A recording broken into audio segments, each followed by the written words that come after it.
Hello friends, I welcome you all Building Material Reporter Expert Talk. In today's Expert Talk, we are going to discuss many things about Indian ceramic industry and its export business, especially in European countries.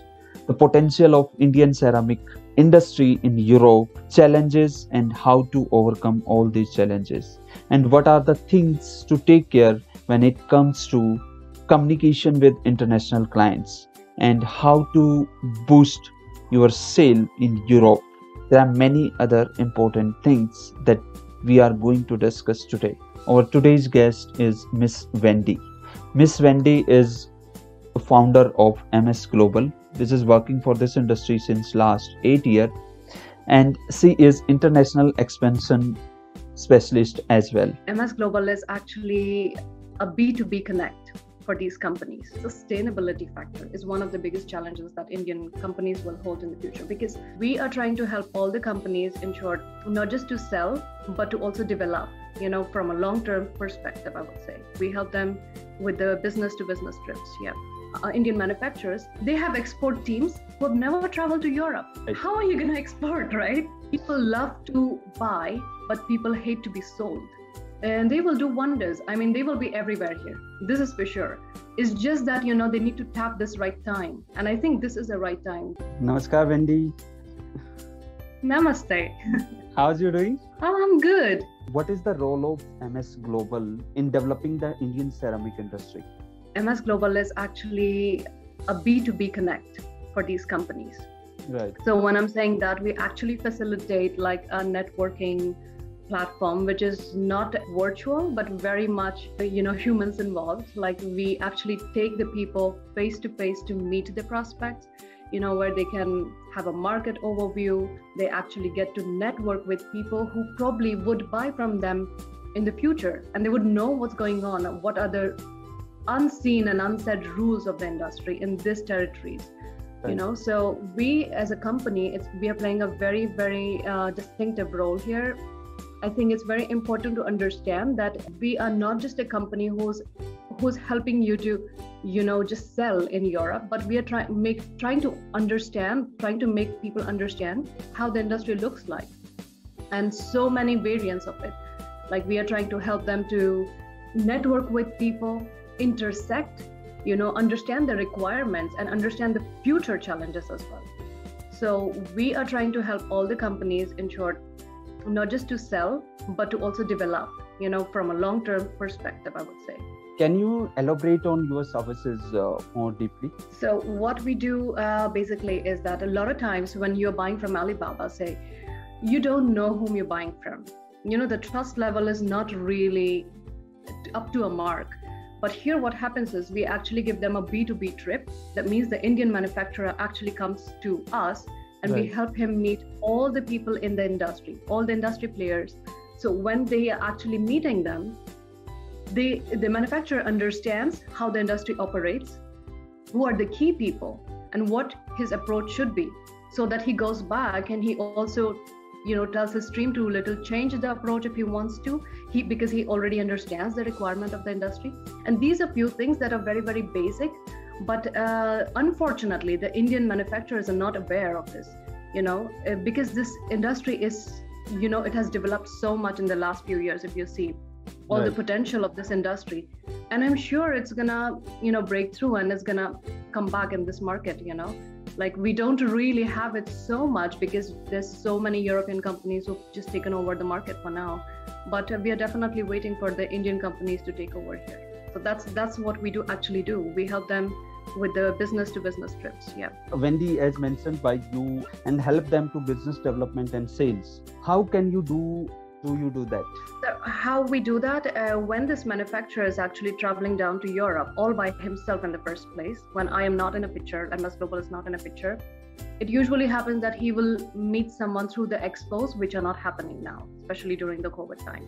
So he would meet some people and he would go back. He would not know what to expect in the meeting. He would not know the pre-briefings that we give during the meetings, right? He would not know what are the challenges and why some people are not ready to meet him in the first place. So that's where the MS Global comes in the picture. We actually bring him here. First, we give him a brief that we're going to meet certain clients. what are their requirements, and then when we go and take this person for this kind of meetings, he understands what to expect from the meeting. Secondly, he understands what are the challenges that he could face, because we have already told him what's going to happen in the meeting. Third point is, he would know what are the requirements and what he should be showing them, what he should not be showing them. For a lot of Indian companies, they have also little, spoiled their reputation, because don't forget, when one person is dealing with one customer, one Indian company, and if they by chance do not deliver as promised, it's actually harming all this setup in Morbi. So it's like a rumor that please don't go to these companies because they are sending you the products they haven't really promised. They're not delivering what they promised. So this is also one of the challenges that we are trying to help the companies, to overcome, to help them to meet people, to understand their requirements. And I think our role is very distinctive here, as I said before, because Indian customers, Indian manufacturers, they have export teams who have never traveled to Europe. Right. How are you going to export, right? Right. So there are a few things that I am trying to make them understand, to little shift the approach, to little have this approach to outreach people in a right way, not through, say, the WhatsApp messages, for example, because people love to buy, but people hate to be sold. So if you're going to text a WhatsApp message to someone, what is your requirement? It's not going to work for you to, close any of the deals here. That's not how it works in this market, Right. So I am trying to connect them in a right way, right approach. And I try to mingle them personally so that they have the personal network. And then I move away from the picture and they can connect with and this is usually a long-term cooperation. We do not do a short-term. So Wendy, you mentioned many things here. What do you think is the biggest challenge in front of Indian ceramic industry today? What is your opinion? Especially when we see the COVID situation, everybody knows what's the challenge, right? Right. They say that, it will pass, and we said this in 2020, but we also saw a huge shift in all the business activities in the world. So not only ceramic industry, right? So COVID can be the biggest challenge. But apart from that, I think sustainability factor is one of the biggest challenges that Indian companies will hold in the future. Because if you see the ceramic companies that are manufacturing in Europe, they have certain grades, pollution control and stuff that we are not really aware. The Indian manufacturers are probably aware, but they are not really focused on right now. And in Europe, it will count every year. It will grow and grow and grow. So sustainability is one of the most important factors and the biggest challenge for Indian companies in the coming future. Apart from sustainability, I think modification in the manufacturing processes, and the basic and very basic is outreach. How to reach, a certain sect of customers. This is also going to be a biggest challenge because already they have a little bit of spoiled reputation. Not is just very general, but also because of just the delays in the trade is also one of the factors that now nobody wants to really go to China or India, but they're trying to source from locally from here, So I think we are trying to also help companies when it comes to helping them to, overcome the challenges. Right. So one of the challenges, like I said, is a delay in the shipments. We can help them by, starting up a warehousing facility, for example. So we are very much coming close to it. You mentioned about the warehouse. How you are working with this warehouse and how it will help Indian ceramic industry? So we are trying to pull in the companies that are interested to build a warehousing facility in Poland. It will help them to actually exhibit. So we are also providing them an exhibition space where they can, exhibit their new products or design. And at the same time, they can tap on the small little customers and also the big customers for that reason to not wait for the shipments, but directly buy from there. So all they need to do is invest a little bit in their warehousing facility. They store their, products they have, and then you can rapidly sell from India with your teams that are eventually trained and, whatever. So I think it will make a huge impact because when we are doing a business development activity, we also highlight in a lot of trade magazines that we have this facility. Eventually, a lot of people will be aware of it in Europe, and it will not be so difficult for these companies to get into this market. But this is the must, that they should be doing this in the coming 2 or 5 years. If they don't, they will miss on this time. And eventually like we've seen China overtaking US for that reason. And it will be a time again that they will, expand here.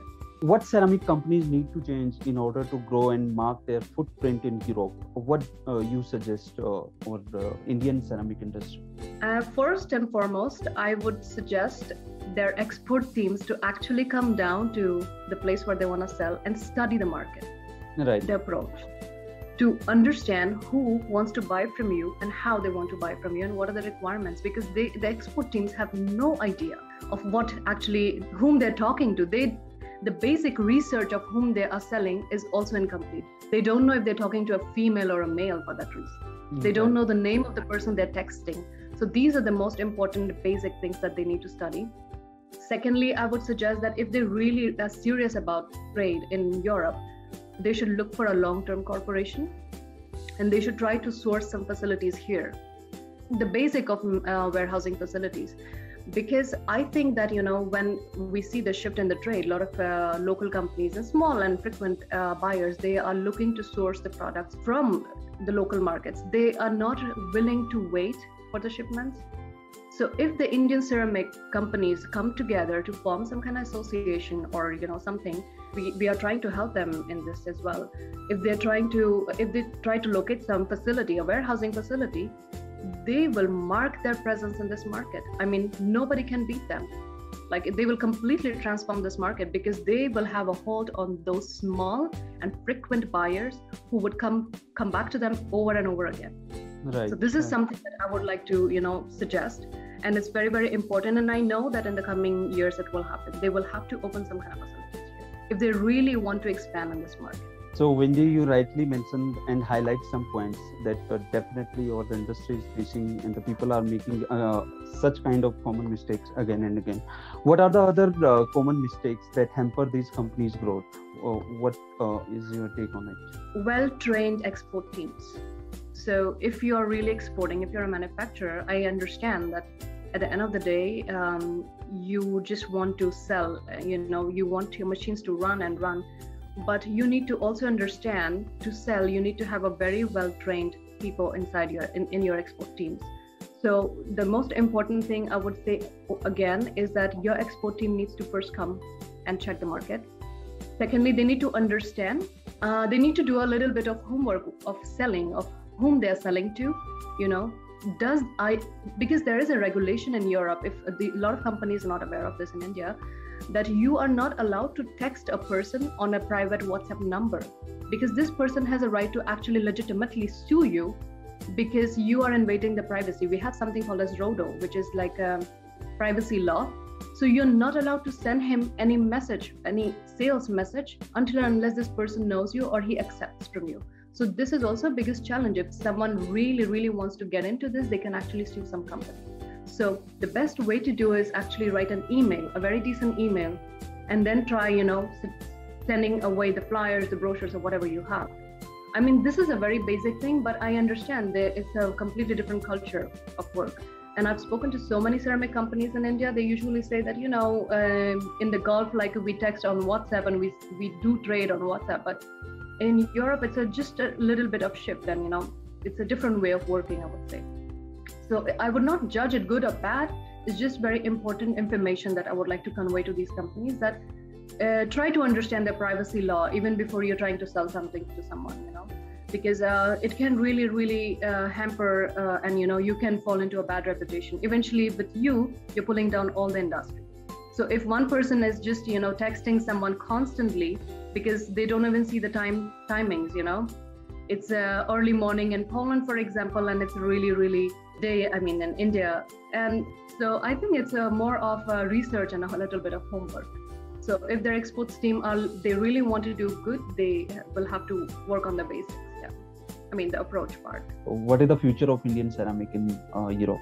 Well, I say this because right now we have, every day, like I'm giving a very small example, more and more people are buying houses. When they're buying houses, there's not a lot of budget left for the tiles that they can buy the designer tiles from Europe. And we see a huge shift of the European people in general to buy the cheaper products because everything is available.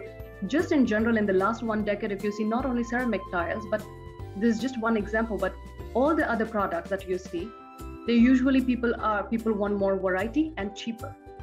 and people are consuming more and more cheaper stuff that used to come from China now. And that's where the ceramic industry of India falls, they perfectly fall in the scope. And I think if they try to bridge the gap between this consumer and this manufacturer, that's what we're working on, and they will do wonders. I mean, they will be everywhere here, this is for sure. It's just that they need to tap this right time, and I think this is the right time. The COVID, this is exactly the right time when the market will shift from the Chinese traders to the Indian traders. So and I am sure a lot of manufacturers are already aware of this. Yeah, right. Wendy, you mentioned about tiles and demand in Europe. What is the trend and designs that are in demand, especially in European countries? Because we Indian are manufacturing world-class design and the quality product. People are more into digital designs that I've seen, more of demand for this for now. But eventually, it is again very fragmented, because Europe as such, a European Union as such, is not one country. There's so many different countries, and small, teeny tiny countries. Everybody have their own culture. Everybody have their own, So when it comes to relatability, it's very, very fragmented. But I think it's not impossible for the Indian manufacturers, because they have a very vast scope with manufacturing. Like you see, when it comes to European designs, they're very chic. They are very, very much the European ones. But in India, I think they have the scope of producing the Indian ones and the European type of designs as well. So I think it's a very actually a critical question of what people would like, because it's very individual, right? You highlighted many very important points, and definitely we'll work on it, and we'll try to do our best from our side. Last but not the least, any tip that will help companies to boost their sale in Europe? What you will suggest from your side? B2B trips. Even if you're not coming through MS Global, you try to, I know there is no other company who's doing this eventually in Europe, but they can plan all by themselves and try to come and meet people, because their export team, specifically the salespeople, they really need to understand whom they're selling. I think one trip and it will be 10 years of corporation for you. You don't need to come back again. That's how effective it would be. So I would suggest that you really need to come down once this COVID and things are over. You need to send somebody from your team and to study the market. Even in fact, I would also like to mention here that Indian ceramic companies are not even a part of the biggest surveys that are happening, because their export teams do not know what's going on. So this is also one more important factor, that they need to be a part of the surveys. They will really capture the market very soon if they really work on these small little points that I'm mentioning. Yeah. Right. Okay, thank you so much, Wendy, for your time and point that you highlighted for the Indian ceramic industry. Once again, thank you so much for your contribution. Take care of yourself and family. You too. Thank you so much. Take care. Bye-bye. Take care, Wendy. Bye-bye.